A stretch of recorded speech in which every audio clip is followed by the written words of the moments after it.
Let's be completely honest with ourselves for a second. It's payday, you get that glorious little notification on your phone, you check the final deposit number in your bank account, and you smile, right? But do you actually open up and read the payslip document attached to that email? If you're like most of us, probably not. You see the money arrived and you kind of just ignore the rest. But here's the thing. That single sheet of paper or PDF is actually a complete roadmap of your financial health. It maps out your statutory rights and all those hidden benefits you might not even realize you're getting. Welcome to this explainer. Today, we're going to decode the modern school payslip. We'll be using a comprehensive 2026 sample provided by Teacher Pool to really break down every single component of this absolutely crucial document. Whether you're a teacher, an academic coordinator, or support staff, truly understanding your salary slip is a real game changer. It empowers you and helps you take total control of your financial future. So, let's dive right into this. Here is our exact roadmap for today. We're covering 1. Why your payslip matters, 2. Unpacking your gross earnings, 3. Understanding statutory deductions, 4. Net salary versus CTC, and 5. The code on wages impact. Okay, giving you a quick bird's eye view of a standard payslip. Notice the sheer amount of data packed into just one page. But before you even look at the numbers at the bottom, you absolutely have to start at the top, the employee information section. This includes your PAN, your UNN or EPF number, and your bank details. Think about it. If these basic details are wrong, your provident fund, income tax, and service records get entirely thrown out of alignment. So always check this section for accuracy first. All right, moving into section 1, why your payslip matters beyond just payday. The crucial takeaway here is that your payslip is way more than just proof that you got paid. It is literally your official financial passport. Want to apply for a home loan, maybe a car loan, or even travel and need a visa? The bank and the embassy are going to ask for your payslips for sure. It's also vital for filing your income tax returns and negotiating any future salaries. And honestly, more importantly, it's the only way you can verify that your retirement contributions and your employer's matching contributions are actually being calculated and deposited correctly. Ignoring this document is basically like navigating your financial life blindfolded. On to section 2, unpacking your gross earnings, meaning the money before any deductions happen.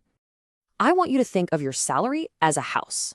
Notice how the foundational basic pay makes up exactly 50% of the pie in modern structures. So why does this matter so much? Because almost all your major statutory benefits, things like your provident fund, your gratuity, and your leave encashment, are calculated directly as a percentage of this foundational basic pay. It's the anchor.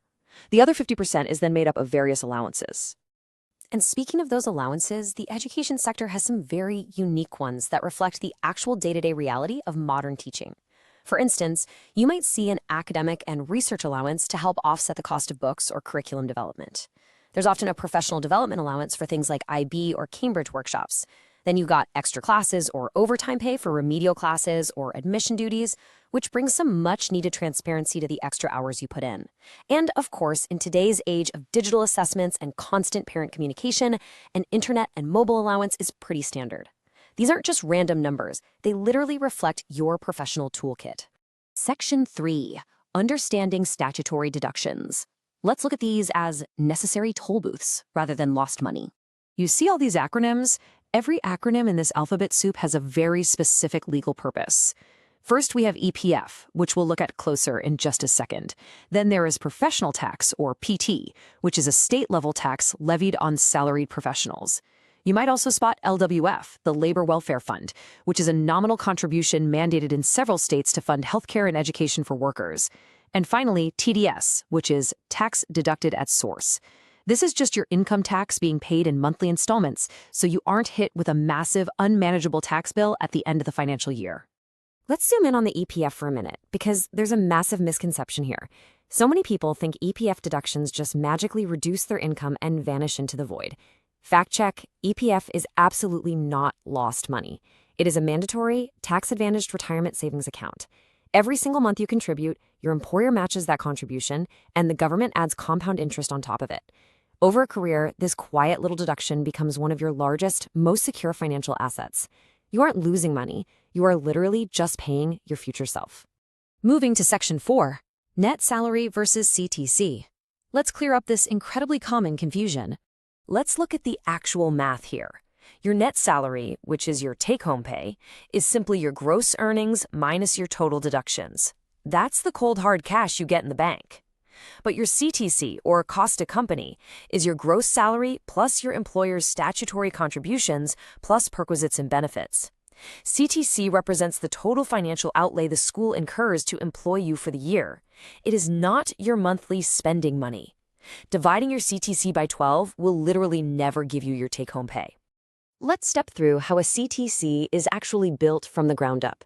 Step 1 is your gross earnings. But then, for step 2, the employer adds their matching EPF contribution. That's real money they pay on your behalf. Step 3, they add the cost of group health insurance coverage for you and your dependents. And step 4, they add massive non-cash perks. For instance, you might have a child education fee concession worth thousands of rupees a month. You don't get that handed to you in cash, but it represents immense monetary value being provided to you. All of these steps combined equal your total CTC. Section 5. The Code on Wages Impact. How legal frameworks are changing modern pay structures. Under modern wage standards, specifically the 2019 Code on Wages, organizations are moving toward much cleaner, way more transparent payroll systems. The biggest rule you need to know? Basic pay must typically comprise at least 50% of your total compensation. This is huge because it prevents institutions from keeping your basic pay artificially low while inflating your salary with unstructured ad hoc allowances that don't offer you any retirement benefits whatsoever. So what does this actually mean for you? Impartially speaking, there's a trade-off with this rule. Because your basic pay is anchored higher, your EPF contributions are calculated on a larger number.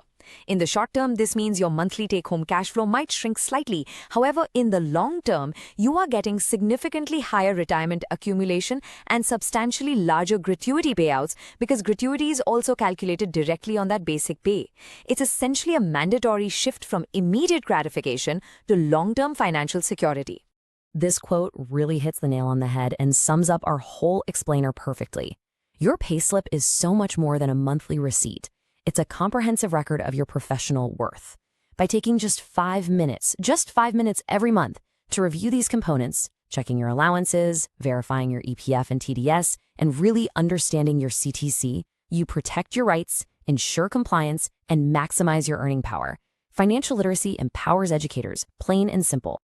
I want to leave you with this final thought to chew on. Your payslip is a roadmap to your financial future. So, are you going to keep leaving yours on red, just checking the bank deposit and moving on? Or are you ready to open it up, understand your true compensation, and take control of your financial journey? The knowledge is right there on the page, you just have to read it. Thanks so much for joining me for this explainer, and I'll catch you next time.